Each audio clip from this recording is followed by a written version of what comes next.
Hello friends, நான் வந்து இப்போ ரசகுல்லா செய்கிறேன்பா. ரசகுல்லா எப்படி செய்யுதுன்னு பார்க்கலாம்.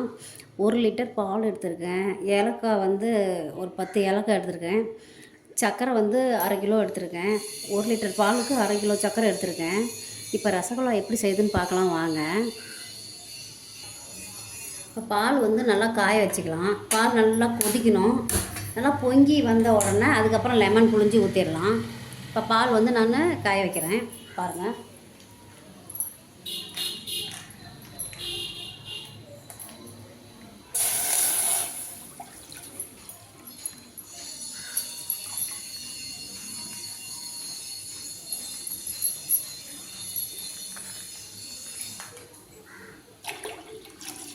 இதை நல்லா பொங்கி வந்தோம்னா நம்ம லெமன் அதில் வந்து புழிஞ்சு ஊற்றிடலாம்.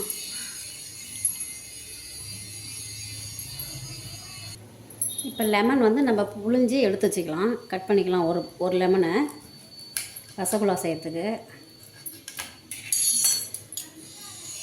பாருங்கள், இதில் வச்சு இப்படி புழிஞ்சிக்கலாம்.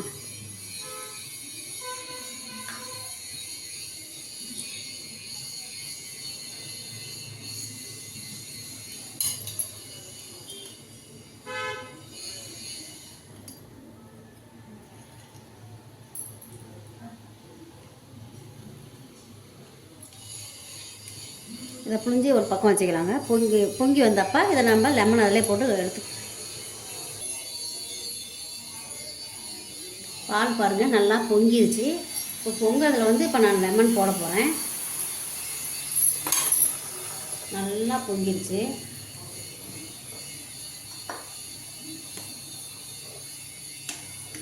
இப்போ இதில் வந்து நான் லெமன் ஊற்றிடுறேன்பா.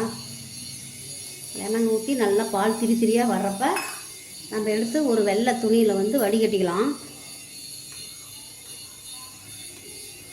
பாருங்கள், நல்லா திரியாக வந்துருச்சு. இப்போ இதை வந்து நம்ம ஒரு வெள்ளை துணியில் வடிகட்டி எடுத்து வச்சுட்டு அப்புறமா நல்லா சப்பாத்தி மாவு மாதிரி பிணைஞ்சிக்கலாம்.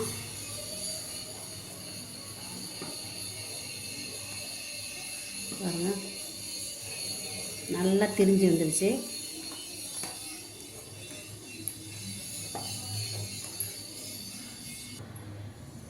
பாருங்கள், ஒரு வெள்ளை துணியை போட்டு இப்போ நான் வந்து பால் வடிகட்டுறேன்.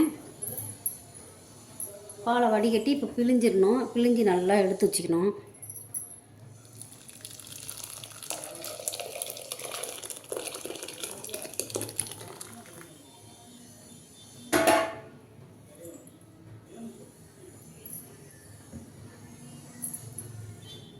நல்லா பிழிஞ்சு வச்சுக்கணும்.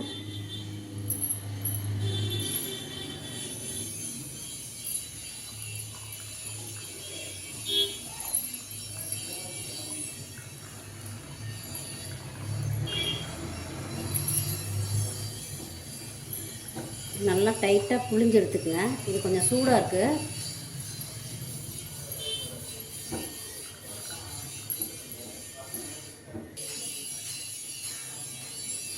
பாருங்கள், நல்லா புழிஞ்சாச்சு. 1 லிட்டர் பாலில் எவ்வளோ கம்மியாக வந்துருக்குது பாருங்கள்.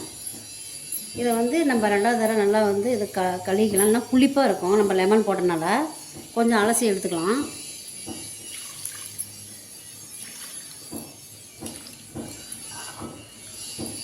இந்த மாதிரி அலசிட்டு வடிகட்டிக்கலாம்.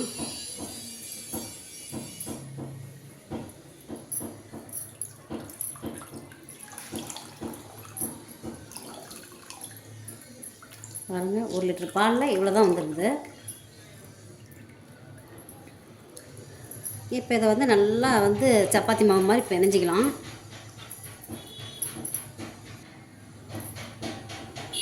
பாருங்கள், இப்போ எடுத்து நல்லா பிணைஞ்சிக்கலாம். இதை எடுத்து நான் இப்போ நல்லா பிணைஞ்சி சின்ன சின்ன உருண்டையாக பிடிச்சி நம்ம அதுக்கப்புறம் சர்க்கரை பாகில் போட்டுடலாம்.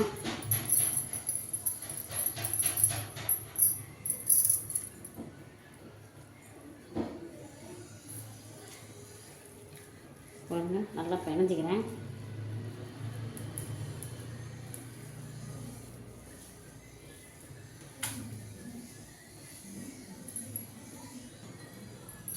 நல்லா பிணைஞ்சிக்கங்க. நல்லா ஒட்டணும். நல்லா அப்படியே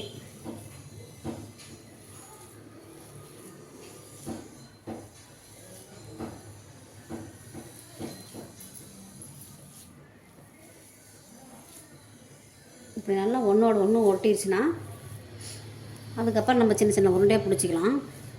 பாருங்கள், எல்லாம் நைஸாக இருக்குது. பாருங்கள், சப்பாத்தி மாவு மாதிரி பிணைஞ்சிட்டேன். இப்போ வந்து நம்ம சக்கரை பாவு ரெடி பண்ணலாம். சக்கரை பாவுனா பாவு மாதிரி செய்யக்கூடாது, தண்ணி மாதிரி தான் இருக்கணும். சக்கரை மட்டும் கரையணும். இது அதுக்கப்புறம் சின்ன சின்ன உருண்டையை பிடிச்சி நம்ம வந்து அந்த பாகில் போட்டுடலாம். பாருங்கள், இது ரெடி ஆயிடுச்சு. இப்போ வந்து பாகு காய்ச்சிறேன். ஸ்டவ் ஆன் பண்ணியாச்சு. இப்போ நான் வந்து சக்கரை பாவு காய்ச்சிறேன். பாருங்கள், ஒரு பாத்திரம் அடுப்பில் வச்சாச்சு. இப்போ தண்ணி கொஞ்சம் ஊற்றி லைட்டாக சக்கரை கரைஞ்சா போதுமா. இப்போ இதை வந்து சுடு தண்ணி வந்து நல்லா கொதிக்கணும்.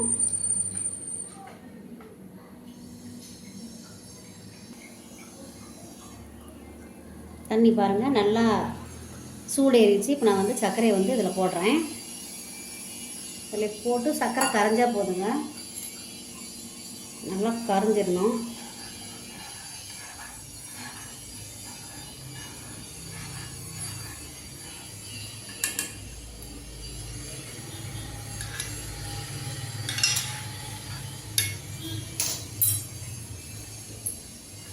இதில் ஏலக்காய் பொடியும் போடுறோம்பா வாசத்துக்கு.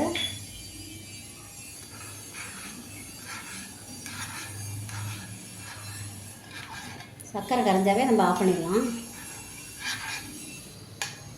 ஒரு 10 நிமிஷம் நம்ம அந்த உருண்டையெல்லாம் எடுத்து போட்டு ஒரு 10 நிமிஷம் விடணும், மூடி சிம்மில் வச்சிடணும். இதுக்கு வந்து சர்க்கரை கரைஞ்சோன்னா நம்ம அதை உருண்டையை பிடிச்சி இதில் போட்டுடலாம்.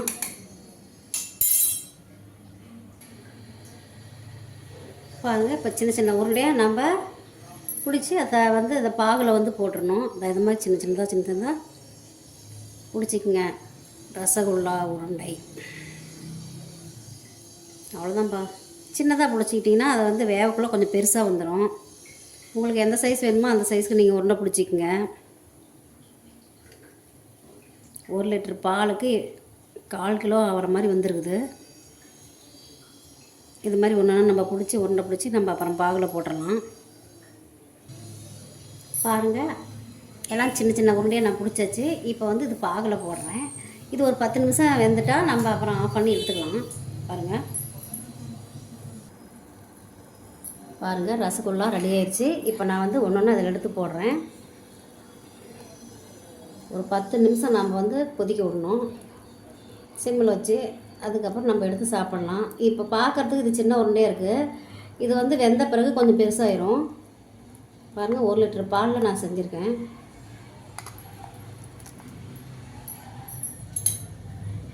இது கொஞ்சம் நல்லா சிம்மிலே வேகணும்பா. எந்த வாட்டி எப்படி இதுன்னு பார்க்கலாம். பாருங்கள், ரசகுல்லா சூப்பராக வந்துருச்சு.